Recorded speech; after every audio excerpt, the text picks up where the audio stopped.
Hai, selamat pagi dan salam sejahtera. Nama Cikgu Mus. Hari ini kita akan buat PDPR tingkatan 1, unit 1, kenali moral. Sebelum kita memulakan PDPR, Cikgu ingat Cikgu akan terangkan secara ringkas objektif pembelajaran kita pada hari ini. Okey. Objektif pembelajaran kita pada hari ini ada 5, iaitu yang pertama adalah tentang maksud moral. Kita akan bagi melalui contoh.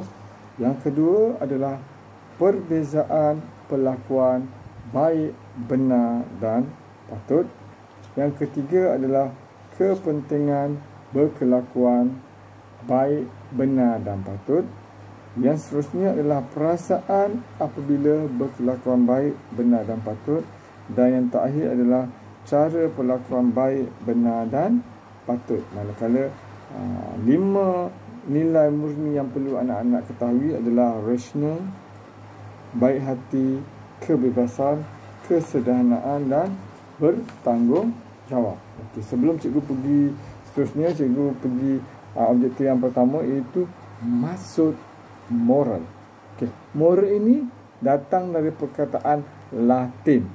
Dekat mana perkataan Latin nanti tanya dengan cikgu geografi, ataupun boleh Google kan daripada perkataan Latin, iaitu mores, iaitu bermaksud tingkah laku yang baik, betul dan diterima sejajar dengan kehendak agama, norma masyarakat, peraturan dan undang-undang.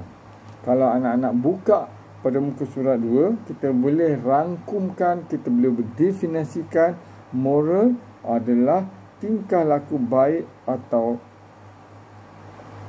salah mengikut peraturan berdasarkan undang-undang, diterima agama, mengikut norma masyarakat dan tingkah laku baik, benar dan buruk. Itu adalah berdasarkan peta pemikiran. Okey, kita tengok pula tingkah laku bermoral. Apa itu tingkah laku bermoral? Tingkah laku bermoral ni kita ambil skop di sekolah, tak payah kita tengok di rumah ataupun di luar. Di sekolah adalah kita menghormati guru. Macam mana kita menghormati guru? Adakah perlu kita sujud dengan guru? Adalah kita perlu hari-hari belanja guru?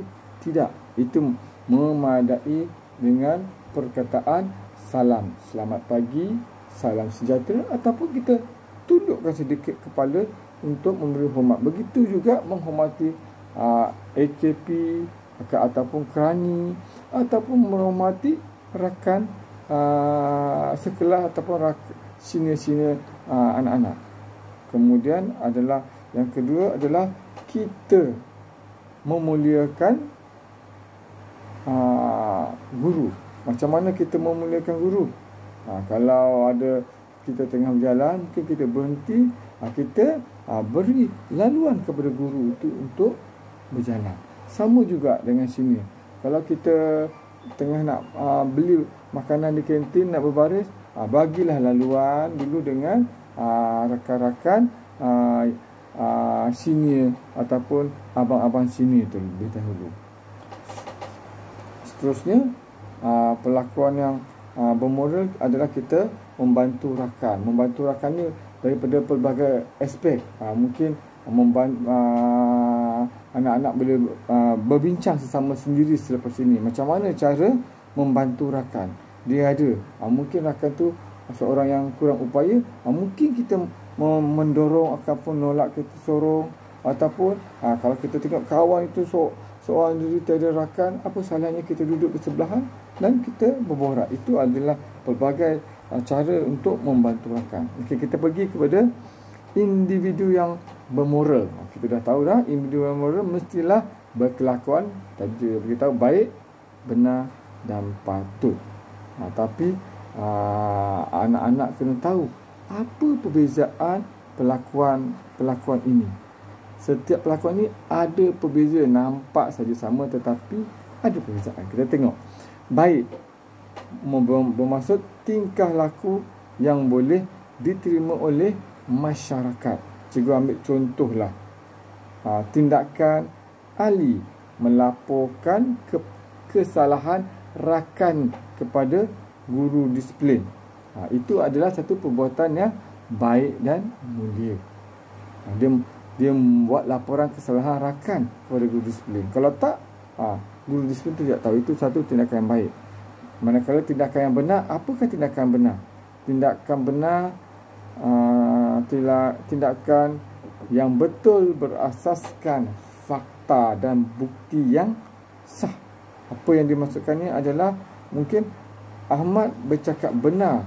Dia bercakap benar dan mengaku perbuatannya menconteng dinding, mengaku perbuatannya memukul kawan, membantu perbuatannya membuang sampah merata-rata. Dia mengaku berdasarkan bukti dan fakta, telah mengaku.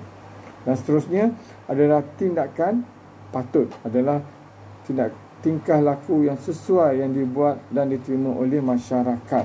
Bermaksud tindakan guru disiplin mengenakan hukuman terhadap Ahmad adalah patut setelah kesalahannya dibuktikan dan diakui. Bermaksud selepas dia mengaku, kita akan buat dendaan, bukan dendaan yang menghukum hingga menyakitkan, tidak, untuk memberi kesedaran agar tidak melakukan perbuatan tersebut lagi.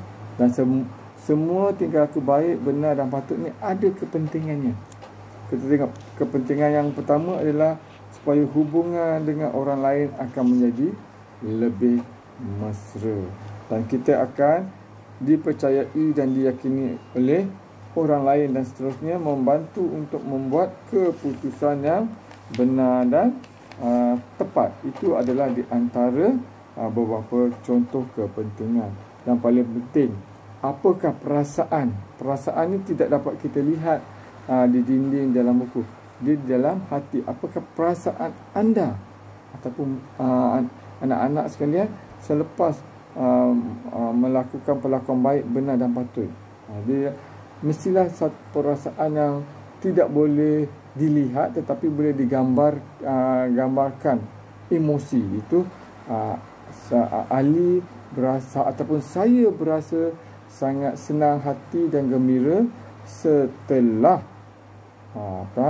melaporkan perbuatan rakan menconteng pada dinding kepada guru disiplin. Bermaksud dia berasa senang hati dan gembira. Itu antara perasaan-perasaan ataupun emosi. Ini dan sebagainya. Okey, cikgu tak nak cakap panjang lebar, dah hampir 8 minit. Cikgu ucapkan terima kasih. Dan paling penting, ada modul, bukakan modul, jawabkan soalan modul. Kalau tak tahu, nanti kita tengok, kita akan bincang semasa sesi bersemuka. Sekian, terima kasih.